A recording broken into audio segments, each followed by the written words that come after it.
the Bears were at plus 650 odds per DraftKings to land Maxx Crosby. They have now moved to the favorites at plus 200. The Raiders, his actual team, are second to the Bears at plus 350. When Chicago gets organized, you guys can really move a market or two. This is nice work. Yeah, go team. I don't like the plus 200 there. That's not a smart bet, is what I would tell you on that. I want to read you this comment, though, Leila, from 920. Trading for Crosby would be a panic move by the Bears, acting as if they're not used to being a winning team. It would jeopardize the future, and in the best... Now I've lost the plot. Best future put them back to where they were a couple of years back. More than Crosby is needed on defense, teams will be able to focus on him and reduce his impact because there's no one else to worry about. It happened in Dallas during the playoffs with Parsons. Stay calm. Trust the process, including drafting players for future success. Don't panic because we were finally a quote-unquote good team last year. Yeah, okay. Except the process has netted you a pass rush that we just talked about, which is very expensive, injured, and not effective. And yet, one of the highest paid in the league. So that's what makes this so tricky. And the drama is really part of this. Like you mentioned the plot, and you can join our conversation, 312-644-6767. You can call and text. But the question is really at the center of this. Does he make you a Super Bowl contender? Does he do what Micah Parsons did for the Packers, where we know what the reality was when he got injured and how the Bears ended that saga last season?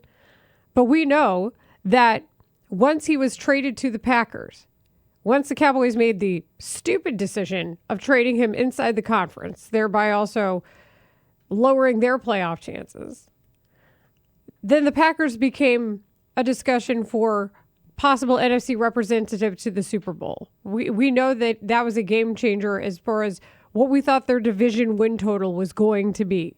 Had he been healthy, how would that have looked? Myles Garrett is here to tell you that the Browns beat the Packers with Micah Parsons. But given that the Bears have, I think, more weapons, they had more... They won the season series. They beat them in the playoffs. I know it took everything they had, but so do most NFL games. When you consider how the Bears are on the upswing, and you consider that we haven't seen the realized Caleb Williams yet. We saw Colson Leveland in his rookie year, Luther Burden in his rookie year. All the tools and the weapons the Bears have. How much of a difference would Maxx Crosby make? I think it would be the same type of conversation if he were on this team. Now, they've got 4 safeties that are all out of contract now. They are likely getting Tremaine Edmonds out of the building and releasing him for a cap casualty. TJ Edwards isn't healthy. There's a lot of issues with the defense right now. But does that change how you feel about him on this team? Doesn't change how I feel about it. I'm being very blunt. If you have a chance to get a game wrecker to pair with a quarterback who's not getting paid as much, you do it. And by the time the quarterback is getting paid, some of this other, I won't call it dead weight, some of this other weight that's heavier and more dense than it should be at some of these other defensive line positions can be gone from your team. How about that? Is that a better way of putting it? Well, and people are talking about the 2027 cap hits. That doesn't apply. Crosby's available now. Yes. If he's still available in 2027, then it's a different discussion. But this is what the scenario is in front of you right now. And the reality is, if you don't go get him and someone else goes and gets him, guess what? He's no longer available to you. You better pray it's not in the division, and you better pray it's not in the conference. Brian Baldinger added to the drama yesterday when he was on our afternoon show with Spiegel and Holmes. Listen to this comp. I feel like Max is worth anything, like everything. Like that guy is just a difference maker. He's just a culture builder. Like he sets the tone every day in practice from the day, from the moment he walks into the building. I do the SAC Summit every year in Las Vegas. I'm around him a lot. Like it's just, he watched, Jordan's show during the pandemic and he changed his entire life. He wants to be Michael Jordan. He wants to be the best that's ever done it. He just has that level of commitment. I guess The Last Dance is what it was, right? Yes. Like he watched that thing. His life changed in those 10 episodes. And he wants to be Michael Jordan. And to do it in Chicago, I mean, I went to school in Michigan. That would be. I think that would be a great fit.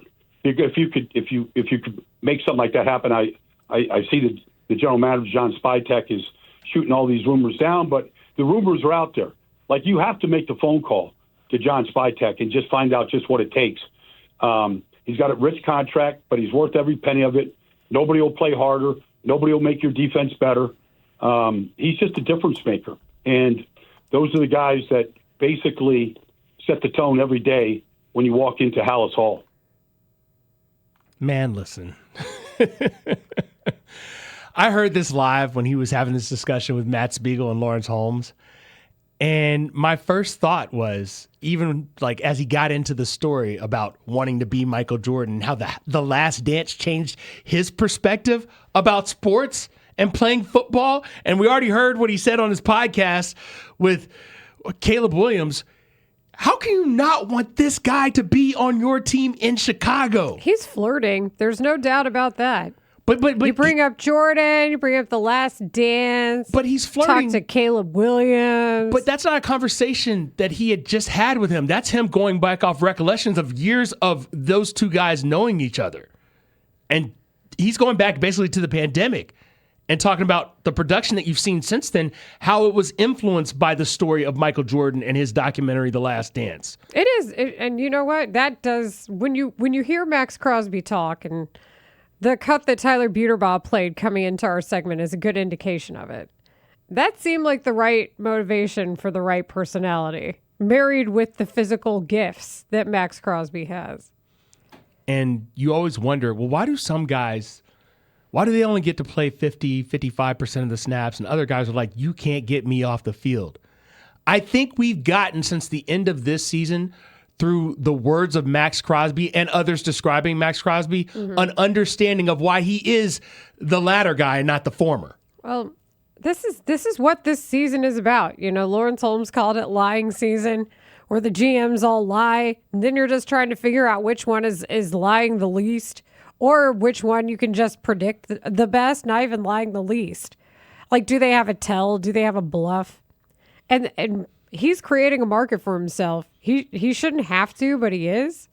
But I don't think Maxx Crosby's lying in anything that he's saying. No, I'm not. Max isn't a GM. Yeah, I'm just making sure we mark the delineation, because I think, yes, GMs do lie. And you know what? Players, Myles Garrett told me last year he wanted a trade. What happened after he said he wanted a trade? Myles Garrett got a significant ton of money. He got like the Scrooge McDuck swim in the coin vault money. Hey, life is like a hurricane. I mean, sometimes it bees like that. And then he got the single season sack record. So I'm just saying, sometimes you got to say what you got to say to get what you want. They paid him. He was happy. And then they beat the Packers in a mysterious game. And then he reminded Micah Parsons of it. And then he got the single season sack record. Yeah, he sunned Micah Parsons. He just, on his own podcast. And his girlfriend did very well at the Olympics. Chloe Kim. Yeah. Congratulations. Really good year for Team Myles Garrett. Outside of the record and all. Yeah, the record. But they still beat the Packers.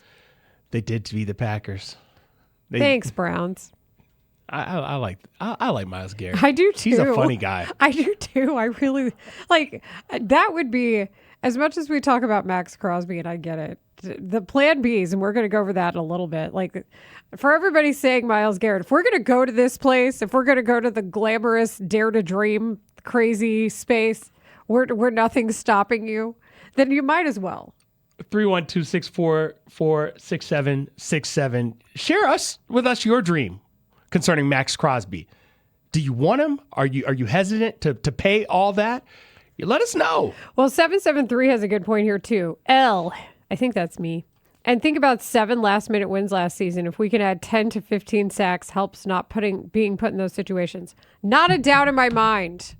And unlike what Ben Johnson has to say, I disagree with him a bit on the, you really want your pass rush to keep the lead. You see what Seattle did in the Super Bowl? Nah. You want that pass rush to wreck the whole offense's plan. You want them to think that they got something going, and then Seattle's defense is like, never mind. That was one of those games where I think Clay feels the same way, Clay Harbor, where it like broke your brain. Because I'm like, oh, that's how you do it. You know, it's like watching Oklahoma City in the finals and the way they built their team starting at the Paul George trade. They're in town today. What's up, Thunder? But same idea. You know, like once you see how it should be done, then nothing else matters in your head. Yeah, and the Bears have seen, based on who played in the Super Bowl and who won the last 2 Super Bowls, by the way, a pretty good model of what you need on defense these days. Yeah, 8-5. You know who else beat the Packers twice? The Bears. I think we deserve to be reminded. I think that should be something that we remind ourselves about. It's kind of like the time-honored chant at the University of Texas. What time is it? 10:37, and OU still sucks. Oh, wow. Like, what time is it? 10:37, and the Packers lost to the Bears twice last year. They did. After one guy said at his introductory press conference he really enjoyed beating Matt LaFleur twice a year, he went out and beat Matt LaFleur twice in a season. Tough At the end of the day, it's after Packers always. DJ Moore. And he did his best to make sure that happened, that's for sure. That was after the first win over the Packers, right? That was a Saturday night game. We love to see it. Although the problem is DJ probably is the most enticing possibility. It's just whether or not, like, you have no idea if your quarterback is Mendoza and he comes in, you know, is that the partnership you want? You know, that's another question too. I think it's a foregone conclusion the Raiders get Mendoza. So then it's just a matter of who does he want to work with. We're taking your calls as well, 312-644-6767, and go to Charlotte. That is where Sean is listening. Hi, Charlotte. Hi, Sean. Hey, guys. Hey, Leila and Marshall. What Love up? the show. Look, I would love to have Maxx Crosby on the show.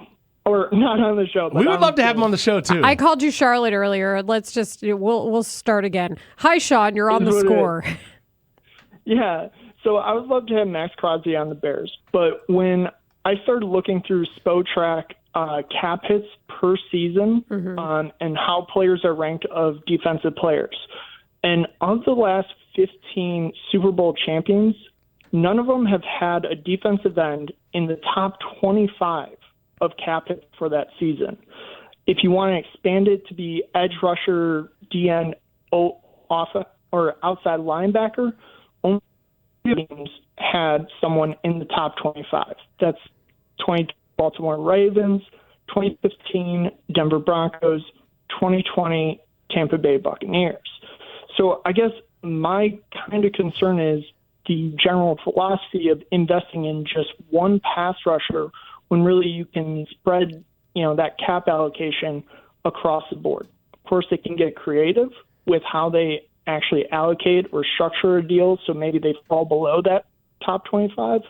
But I think really that's my main concern because you're so invested in one specific rusher. So I don't know what your thoughts are on that, but I think overall it's just a questionable strategy. Sean, no, I get it. It is a questionable strategy if you don't pull it off right. If Micah Parsons gets hurt like he did last year, that's a reflective of that strategy backfiring on you. Yeah. But at some point, you got to get somebody to do something. And I got to tell you, what else is a failing strategy is paying guys like Dayo Odeyingbo and drafting guys that don't develop into these big home run hitters that you need at edge rusher. Well, but he's right. Like the Bears, when it comes to how they rank versus what they're paid, that's the whole discussion. And that's the frustrating part. That's the entirety of the discussion, especially when you consider there are teams out here like Denver, who had far and away the most sacks in the league as a team, and then that practically gets them to the Super Bowl if Bo Nix hadn't gotten hurt. That's the hard part about a lot of this is defense is also based on, it's based on your offense functioning to a certain degree and everybody being healthy. That's what makes this hard. Like offensively, you can plug and play a little bit more understandably. So like the drop off with somebody leaving like this, and you understood like with Micah Parsons out, that changed exactly what the Packers were doing. And I think the bigger point to be made here is that they weren't one player away. The Packers were not one player away from being a contender. Is he so good that when he's healthy, that he's able to change the discussion? Yes. But when he's injured, if the rest of the team can't get it done in a way that is suitable, then they weren't one player away. Yeah, it'll be interesting to see exactly how many players away the Bears feel like they are. And that's what this is gonna probably come down to. 312-644-6767. I want more calls. Sean's call was great. I like a viewpoint that is dissimilar to my own because I like to parse through it. 708 on our text line. Please tell Sean to stop killing my Maxx Crosby buzz with facts and reasoning. That's fair. If you'll remember this time last year, I'm pretty sure we decided the Bears were going to have Nick Chubb on their team. So there's that. He had a really impressive day at the gym that one day when we saw the video. This is just that time of year. It's lying season, including to ourselves. 312-644-6767 is our number. Let's talk about some of the alternate players that I think also fit into this dare to dream vibe that we have going. So are the numbers true? Are the betting numbers going to follow the actual process of Maxx Crosby possibly going to the Bears? We discuss it next. Let's go to our phones. And Anthony in Plainfield. Anthony, you're on the score. Hey, guys. Thanks for taking my call. Good morning to you. So the Bears have finally accomplished something that we haven't seen here in decades, right? And that's the combo between quarterback and head coach. I think we could all agree. That's the most important step. From here, we now have a window of the 2 years, at least on the rookie deal, and then an extension moving forward. You have to take advantage of the 2 years. And players like Maxx Crosby, not just the player, but the position and the top three at the position don't grow on trees. They don't become available often, okay? As far as a cap standpoint, you losing Edmonds, you losing DJ Moore, you're basically breaking even with bringing in Maxx Crosby as far as the dollars are concerned. After the 26th season, and I think one of the texters kind of hit on it earlier, those three big contracts on your D-line, Dio, Montez Sweat, Grady Jarrett, they combine, okay, for maybe $12 million in dead cap space if they were to get released after the 26th season, and you save roughly $50 million if the three of them are released. The cap problem is not an issue after this 26th season. And again, like I explained, you get rid of Edmonds and you get rid of Moore, you're basically where you're at now. And then you have the ability to restructure. Well, there's a couple of guys on the line or whatever to fill your holes. I don't know why you would not go for it right now. Like it's time to win. If there's a season to do it, why would it not be now? Well, and I think that's the question, right? Anthony is trying to figure out is how much they would take it on the chin this year. I understand the 2027 numbers. It does get better. But the problem is he's here now, like he's available now. So how much can they move around now to make that happen? And you don't want to get stuck extending people who you don't want to extend. And that's what makes this tricky too. No, I think that's a good point, Leila. 708 asked on the text line, how do you feel without a first rounder for 2 years? If I have Maxx Crosby, I feel just fine, especially when my picks should be in the late 20s or early 30s. So we got into this yesterday, Marshall. The fact that Ryan Poles said to Todd McShay that he has fewer players on his draft board than he's had in previous years. And the problem with picking 25 is sometimes you've got to have like 10 or 15 players. You're okay with picking at that spot because you don't know who's going to be taken off the board ahead of you. So if you have fewer players, that would indicate that you have fewer players who you think might be available at that spot. And if you're good, then you don't care as much about not having the 2 first-round picks. I think from a fan base standpoint, Khalil Mack showed you're okay with not having 2 first-round picks. The problem was you weren't one player away with Khalil Mack.